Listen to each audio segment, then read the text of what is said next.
Brand new 2022 Volkswagen Jetta, courtesy of Hanover Volkswagen in Hanover, PA. For more information on their inventory, please feel free to check out the link in the description box below. And so, Volkswagen Jetta it is a legend. It was first introduced back in 1979 at the Frankfurt Auto Show, and it is still around today. How many vehicles can say that at this point of time? There are not many out there. But anyways, there are actually a few nice changes for the 2022 Jetta as well. So ultimately, in this video, I will be going over those changes as well as everything else, including exterior, interior, acceleration, exhaust clip, all that fun stuff. So having said all that, what do you guys say? Let's just go ahead and jump right into it. And as always, let's start with pricing. And so as you can imagine, there are several different trim levels for the 2022 Jetta, including a new trim level as well. S trim is going to start at $20,365. Sport trim level, which is the new one for 2022, starting at $21,265. SE, which is the one we have today, starting at $24,095. And lastly, the SEL, starting at $28,095. But regardless of trim level that you go with, the power plant on the new Jetta is going to be the same. Powering the beast is a 1.5 liter turbocharged inline 4-cylinder, putting out 158 horsepower at 5,500 RPM, 184 pound-feet of torque, coming in at approximately 1,700 RPM. Power sent to the front wheels through your choice of either a 6-speed manual or an 8-speed automatic. The 8-speed automatic actually adds $800 if you wanted to go that route. 0 to 60 time is going to come in at approximately 7.6 seconds, so we'll be testing that out here in a little bit. MPG numbers coming in at 29 in the city, 43 on the highway for the manual, and then 31 in the city, 41 on the highway for the automatic, taking regular unleaded fuel. But so then, before we do any kind of fun acceleration test here in our new Jetta, I wanted to mention to you guys the drive modes. Of course, you have the normal driving mode, which is what the Jetta naturally defaults to, but there is also an eco driving mode. That button's located just to the left of the shifter, essentially adjusting things like the shift points and the throttle response. So now, having got all of that out of the way, what do you guys say? Let's go ahead and find it straight away. Let's put this thing here to the test, and let's see how quickly we can get our new 2022 Jetta here up to speed. All right, you guys, here we go.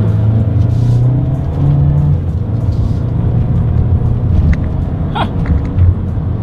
Yeah, that'll definitely work. There wasn't any turbo lag either. That's why I said, huh, because usually there is.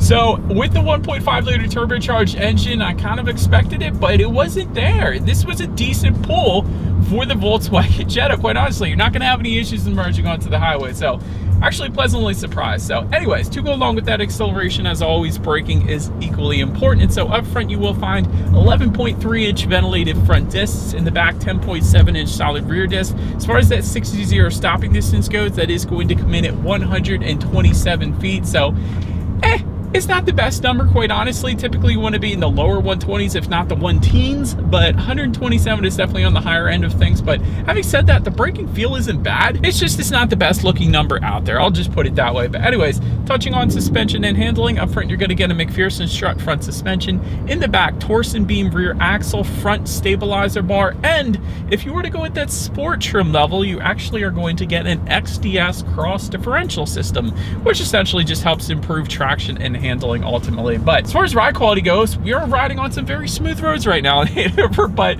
it's feeling perfectly fine, quite honestly. Definitely not going to have any issues there. I've certainly felt a heck of a lot worse, so ride quality has been perfectly fine. As far as steering feel goes, it's a little bit on the looser side of things. Wouldn't have minded if they firmed up that steering feel or made it a bit heavier of a steering feel, but it'll get the job done, so no issues there.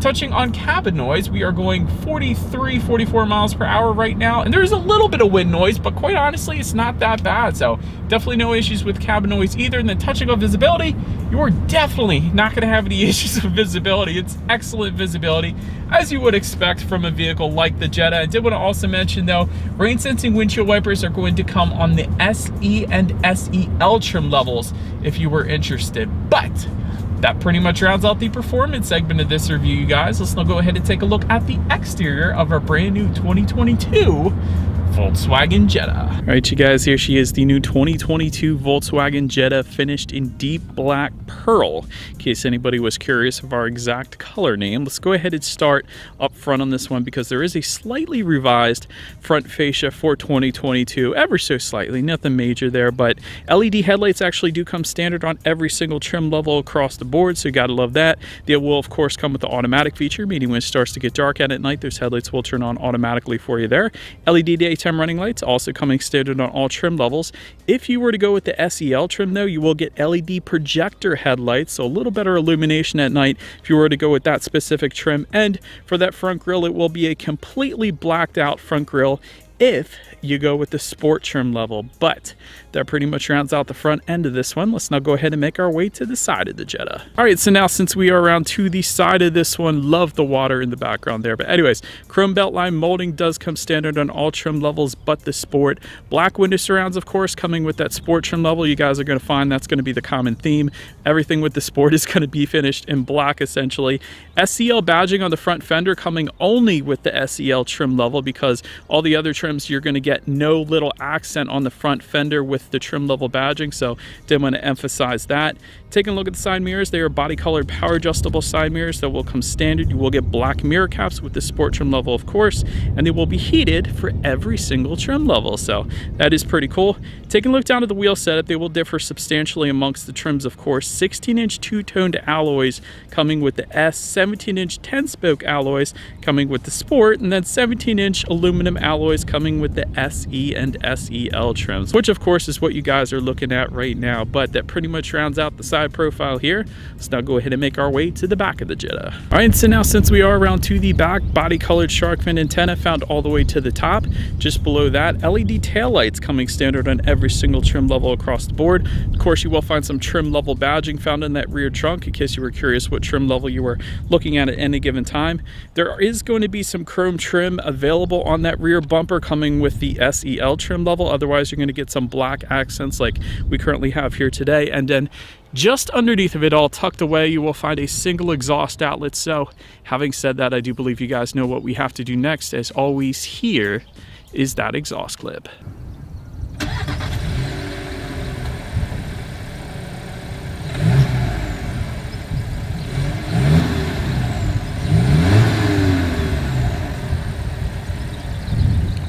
Alright, so now since we are around to the back of the Jetta, when it comes to opening that rear trunk, there is a button to unlock it on the key fob. There is also a button to pop it on the driver's side door and actually on the trunk itself, of course.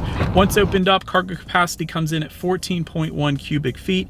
If there was not enough space, there are some levers found in that cargo area. Simply just pull them. There is a 60-40 split, meaning those rear seats will fold down for quite a bit of extra space then if you needed it. There is some cargo lighting back there, and then if you were to lift up underneath of that cargo floor, you will find a spare tire as opposed to the fix-a-flat. But then making our way up to the rear legroom, that is going to come in at 37.4 inches. So for reference, I'm even 6 feet tall. This is how much space I had back there. I will say there is no rear ventilation, there's no charging ports, but there is a rear center armrest with cup holders, which is pretty cool. So was definitely a fan of that. And if you were to go with that SEL trim level, you will get heated rear seats, which is very rare to find. So that is pretty cool that that is available as well. But then making our way up to the front seats, manually adjustable cloth seating coming with the S, sport seats, of course, coming with the sport trim level. Essentially what that means is you get some enhanced bolstering and some contrast stitching with that trim. SE trim then is going to add 6-way power driver seat with power lumbar. That's of course what we have today. Heated front seats and leatherette seating as well. Then the SEL trim is going to add ventilated front seats then in addition to that. But overall, seating was plenty comfortable. Honestly, when you get to the power lumbar, you pretty much are going to find your perfect driving position more or less. Then taking a look at the steering wheel, it is tilt and telescoping. It does come with a flat bottom, which I personally love. It will come leather wrapped for the SE and SEL trim levels, and then heated for the SEL trim level only. Then make our way to the startup. Let me start by showing you guys the key here. You do have your Volkswagen logo on the one side. Then when you flip it over, lock, unlock, and that button to unlock the rear trunk. But essentially, it is all keyless entry with the push button start if you go with the SE or SEL trims. That's how you're going to go ahead and get that. So essentially all I'm going to do here is just simply pump my foot on the brake and press that silver engine start button located just to the left of the shifter. And now here's where it really gets good, and another change from previous years. Full digital gauge cluster is going to come standard on every single trim level, just like the new Volkswagen Taos as well, which is pretty cool. So I do like that. There is a large digital speedometer front and center. It gives you how many miles you have left until you hit empty, outside temperature, basically everything you could possibly need up there. And there are some steering wheel mounted controls on the right side there to adjust what you want to display. Then take a look at overall interior quality. Panoramic sunroof is going to come with the SEL trim level only. Dual zone climate control coming with the SE and SEL trim, so both driver and passenger can set their own temperatures there.